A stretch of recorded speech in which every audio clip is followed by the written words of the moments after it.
السلام علیکم، میں ہوں فرحت بادشاہ، آپ دیکھ رہے ہیں لاہور ٹی وی۔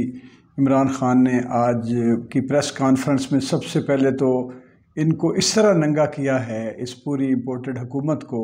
جس میں زرداری صاحب اور نواز شریف صاحب اور مریم صاحبہ اور شہباز شریف صاحب اور ان سب کے بچے اولادیں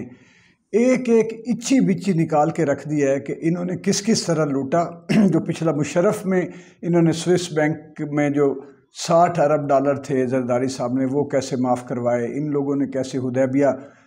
شوگر مل والا کیس کیسے ختم کروایا، جس میں وہ اسحاق ڈار جو ہے وہ مان چکے تھے، کنفیشن اعتراف کر چکے تھے ڈکیٹی کا یا چوری کا یا جرم کا جو بھی تھا۔ تو ایک تو انہوں نے یہ آج پچھلا اور یہ سارا مواد کوئی 45 ارب ڈالر تو صرف نواز شریف کے صرف کیسوں میں ہے جو سامنے آیا یا جس کی شکایت ہوئی یا جس کو پروب کیا گیا، لیکن وہ جو اور کوئی دائیں بائیں ہیں ان کا تو اندازہ ہی نہیں کیا جا سکتا، یہ زرداری صاحب کا یا ان کے اثاثوں کا تو اندازہ ہی نہیں کیا جا سکتا۔ پھر عمران خان صاحب نے یہ بتایا کہ نیب میں اس طرح کے قوانین بنا دیے گئے ہیں جن کی تفصیل میں آپ کو ٹیکنیکل ہے وہ بتانے کی ضرورت نہیں ہے، بس یہ سمجھ لیں کہ کوئی بھی جتنے کوئی پیسے ڈالر باہر سے منگوائے یہاں سے بھیجے، آخر پہ کوئی 100-200 رہ جائیں گے تو اس کے بارے میں بات ہو سکے گی، آخری پیسے میں جو نکل گئے وہ نکل گئے، کوئی نہیں پوچھے گا۔ اور یہ بھی نیب کو ثابت کرنا پڑے گا جی کہ یہ غلط تھے، یہ نہ ان کی انکوائری ہو سکے گی نہ تفتیش، یہ کہیں گے جی نہیں ہمیں تو پتہ ہی نہیں ہے، یعنی کلین چٹ۔ یہ اس طرح کا قانون نیب میں انہوں نے امینڈمنٹ کروا لی ہے کہ جو ان کو کلین چٹ مل جائے گی، اور یہ اسی لیے آئے تھے، اسی لیے عمران خان ان کو NRO2 کہہ رہا ہے۔ اور عمران خان نے کہا کہ یہ مجھے بلیک میل کرتے رہے یہ FATF پہ کہ ہم آپ کو اس طرح قوانین بنانے نہیں دیں گے، منی لانڈرنگ کے خلاف جو ان کے نکات ہیں وہ پورے نہیں کرنے دیں گے، قوانین پاس نہیں ہونے دیں گے جب تک آپ ہمیں NRO نہیں دیتے۔ تو یہ بلیک میں عمران خان نے بتایا کہ میں بلیک میلنگ میں نہیں آیا، انہوں نے ہر طرح پریشر ڈالا ہے اور نہ میں نے یہ کرنا تھا۔ تو اس کے جواب میں اب یہ خود اگر خرم دستگیر کہہ رہا ہے کہ ہم تو آئے اس لیے کہ اپنے آپ کو ہم نااہل نہ ہونے دیں، اپنے آپ کو کیسز سے رہا کروائیں، اپنے آپ کو کلین چٹ دلوائیں، اور عمران خان نے کہا کہ وہ میں نے تو نہیں کرنا تھا، وہ تو عدالتوں میں آپ کے پہلے سے کیسز پڑے ہوئے ہیں، آپ ان سے بری ہونے کے لیے آ گئے اور یہ سارا ملک کو اتنے گڑھے میں پھینک دیا۔ پھر عمران خان نے ایک اور بڑی اچھی بات کی، اس نے کہا کہ یہ تاریخ جو ہے وہ کبھی معاف نہیں کرتی، اور وہ جو ان لوگوں کو اس نے تو صاف اب کہہ دیا کہ امریکہ کی تو سب پہ عیاں ہے، لیکن جن لوگوں نے یہاں بھی ان کی مدد کی اور ان کو مسلط کیا ان کو تاریخ معاف نہیں کرے گی۔ یہ پھر انہوں نے اشارہ کر دیا کسی ایسی قوت کی طرف، کسی ایسے طاقتور آدمی کی طرف جس کے پاس اتنے اختیارات ہیں، اتنی طاقت ہے کہ وہ ایک گورنمنٹ کو اٹھا کے وہ پھینک دے اور دوسروں کو لا کے، چوروں کو لا کے مسلط کر دے اور ان کو NRO2 دے دے۔ یہ تو تھا ایک لب لباب، لیکن اس میں ایک امید کی کرن اب میں اس طرف آ جائیں کہ جو آپ کو میں دوسری باتیں بتانا چاہتا ہوں۔ پہلی بات تو یہ ہے، آپ یہ دیکھیں کہ ادھر انہوں نے عمران خان کی زندگی کا تھریٹ جو ہے وہ اس کے سر پہ لا کے بٹھا دیا ہے کہ وہ جو افغانستان سے کوچی ہے وہ چلا، اس کا پورا نیٹ ورک ہے، آگے اس نے کسی اور کو وہ ڈیوٹی لگا دی، پھر پنڈی میں کسی نے اطلاع ملی KPK کے IG کی طرف سے کہ جی اس نے پنڈی میں گھر لے لیا ہے، وہ سنائپرز ہیں یا بلاسٹ کرنے والے ایکسپرٹ ہیں یا جو بھی ہے، وہ عمران خان کو قتل کریں گے۔ اور یہ اس کے جواب میں ہماری حکومت، ہماری ایجنسیاں خاموش ہیں، کوئی پروٹیکشن کی بات نہیں کی جا رہی۔ اب ایک طرف سے یہ لائف تھریٹ ہے، اور عمران خان جو ہے وہ دلیر آدمی ہے، اس نے سوچ لیا کہ اگر وطن کے لیے جان بھی چلی جاتی ہے تو مجھے کوئی پرواہ نہیں۔ لیکن تحریک انصاف کے جو لیڈرشپ ہے اور جو جتنے بھی لوگ ہیں اور جو ہم جیسے آپ جیسے بھی جو لوگ ہیں جو اس طرح کے ایکٹیو نہیں ہیں، تحریک انصاف کے لوگ یا امپارشل لوگ ہیں، ہم بھی یہ چاہتے ہیں کہ عمران خان کی زندگی اس وقت اتنی ہی قیمتی ہے جتنا قیمتی ہمارا ملک ہے، ہماری دھرتی ہے جتنی قیمتی، کیونکہ اس وقت جو لگ رہا ہے کہ ساری قوتیں پاکستان کا بیڑا غرق کرنے والی، پاکستان کو برباد کرنے والی قوتیں ایک طرف ہے، عوام اور عمران خان ایک طرف ہیں۔ اب عمران خان کی بقا پاکستان کی بقا سے منسلک ہے، یہ چلا گیا، اس کو کچھ ہو گیا تو ہمیں کوئی لیڈر نہیں ملنا۔ اب میں آپ کو امید کی کرن یہ بتاتا ہوں کہ عمران خان نے کہا ہے کہ میں ایک تو اس سڑکوں پہ لڑوں گا، میں کال دینے جا رہا ہوں عنقریب، اور ان کو بتاؤں گا کہ لوگ جو ہے وہ کس طرح اپنے وطن کے لیے، اپنے خاندانوں کے لیے، اپنی مٹی کے لیے، اپنی روٹی کے لیے، بچوں کے دودھ کے لیے، بلوں کے خلاف، مہنگائی کے خلاف، اور ان چوروں ڈاکوؤں کے خلاف، اور اپنے وطن کے حق میں، وطن کی بقا اور استحکام کے لیے کیسے نکلتے، اب میں ان کو بتاؤں گا۔ 2 باتیں ہوگی، تیسری بات اب سن لیں جو عمران خان نے جس کا ذکر نہیں کیا لیکن میں کرتا ہوں۔ جیسا کہ آج آپ نے شاید کئی خبروں میں سنا ہو یا پڑھا ہو کہ ایکس جو آرمی مین ہیں، آفیسرز ہیں، جتنے ریٹائرڈ فوجی ہیں، ان کے لیڈرز جو ہے وہ آج عمران خان صاحب سے رابطے میں تھے،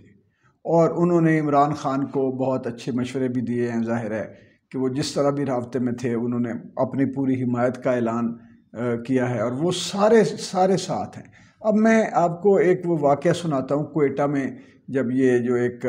آرمی کا انسٹیٹیوٹ ہے وہاں پہ شہباز شریف گیا تو وہاں پہ میجر صاحب تھے، انہوں نے سوال ہی یہ کیا جی کہ کوئی کہ کرمنل مجرم جو ہے وہ کوئی کس طرح وزیر اعظم یا وزیر اعلیٰ یا وہ اس طرح کے بن سکتے ہیں جن پر کیسز ہوں۔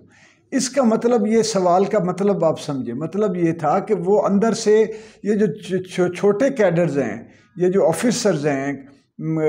لیفٹیننٹ ہیں، کیپٹن ہیں، میجر ہیں، کرنل ہیں، اس رینک کے آفیسرز جو ہے وہ بھی ان کے حالات بھی یہ ہیں کہ انہوں نے سوال تو اٹھا دیا کہ وہ کیسے بن سکتا ہے۔ جواب کا ان کو بھی پتہ تھا شہباز شریف صاحب نے کیا جواب دینا تھا۔ تو فوج میں اس وقت جو سننے میں آ رہا ہے، اور بڑے بڑے جو اندر کی خبریں رکھنے والے لوگ ہیں وہ بتا رہے ہیں کہ فوج میں انتہائی جو ہے وہ تشویش ہے اپنے ملک کے حوالے سے، اور کچھ لوگوں نے تو یہ بھی بتا دیا ہے کہ وہ اپنی قیادت سے بھی ان کا وہ بدظن ہیں اور سخت وہ پریشان ہیں کہ کیا کیا جائے، لیکن ظاہر ہے کہ ادارہ ایسا ہے کہ وہ بول نہیں سکتے، اس کے رولز ہیں۔ یہ ایک اچھی بات بھی ہے کہ اسی سے چلو اب لوگ آتے جاتے رہتے ہیں، ادارہ مضبوط رہنا چاہیے، اور پاک فوج سلامت رہے گی تو ہم سلامت ہیں۔ دوسرا یہ ہے کہ یہ ان کے اندر جو ہے وہ یہ بھی ہے کہ عمران خان کی پروٹیکشن اس کو کچھ نہ ہو جائے۔ دوسری بات ان کے اندر یہ بھی ہے، جو ہمارے اس وقت فوجی جوان ہیں، جو بہت ساری کیونکہ فوج میں ہر طرح کے لوگ ہیں، جس طرح عوام میں ہر طرح کے لوگ ہیں، جس طرح بیوروکریسی میں ہر طرح کے لوگ ہیں، کوئی شاید نواز شریف کو پسند کرتا ہوگا، کوئی عمران خان کو، لیکن یہ تو سب کو پتہ ہے کہ فوج کے اندر باہر عوام میں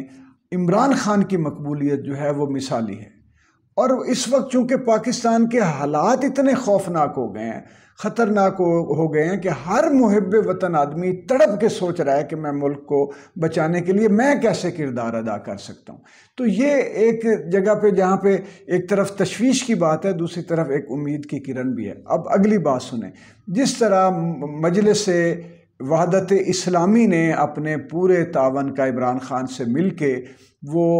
یہ جماعت جو ہے وہ بڑی ڈسپلنڈ جماعت ہے، بڑی آرگنائزڈ جماعت ہے، اور بڑے وہ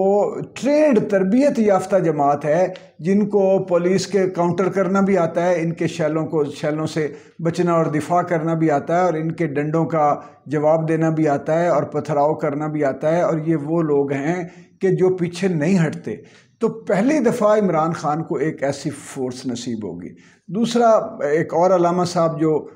مولانا فضل الرحمان صاحب کی طرف سے ادھر آئے، شبرانی صاحب یا اس طرح کا ان کا نام ہے، انہوں نے حمایت کا یقین دلایا۔ دوسرے، اس وقت مذہبی حلقے جتنے ہیں وہ پورے اب بات ختم ہو گئی ہے، شیعہ، سنی، بریلوی، دیوبندی، اہل حدیث، جتنے کلمہ گو ہیں، جتنے مسلمان ہیں، وہ ناموس رسالت صلی اللہ علیہ وسلم اور